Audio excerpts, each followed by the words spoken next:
Les bandes riveraines, c'est une végétation sur le côté des ruisseaux ou des petites rivières ou des rivières, des choses comme ça. C'est un côté végétalisé qu'on appelle, avec de la végétation arbustive si possible.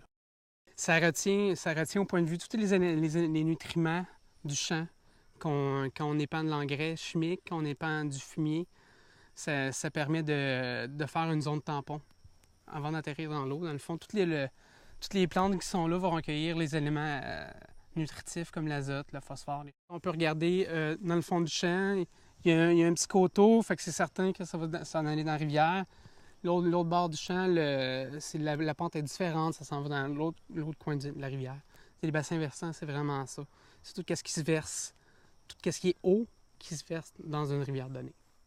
Nous autres, en ce moment, on est dans le bassin versant de la rivière Noire.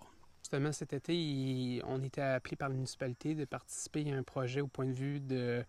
Ils appellent ça du nettoyage de ruisseaux. Puis je faisais partie d'un bassin versant que ce ruisseau-là s'en va dans la rivière. Je sais pas, vous pouvez voir, vous avez une bande de végétation assez dense. Puis j'ai pendu du fumier justement hier.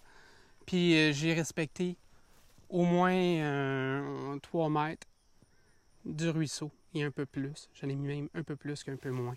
Les bandes riveraines permettent d'établir une zone tampon pour que ça soit neutralisé, pour que l'eau soit un peu purifiée quand elle arrive dans le fossé, puis elle s'achemine vers la rivière. Le club agro-environnemental est composé d'agronomes qui nous supervisent au point de vue de notre plan de fertilisation, les bassins versants, tout ce qui a attrait à l'environnement. Le club nous encadre, nous dit vous avez besoin de telle chose dans votre champ. Puis le club fait aussi des projets, comme on disait, des projets de bassins versants, dire bon, au bout de mon champ, j'ai de l'érosion. Je vais mettre un peu plus de pierre au bout de mon ruisseau pour que il y ait moins de temps qui s'en va dans la rivière. C'est surtout des déversements comme ça où j'ai un problème dans mon côté, j'ai un trou de pente dans mon champ, j'ai un problème au point de vue d'érosion de mon sol. Ça jette surtout dans ma rivière. Moi, je crois en l'environnement.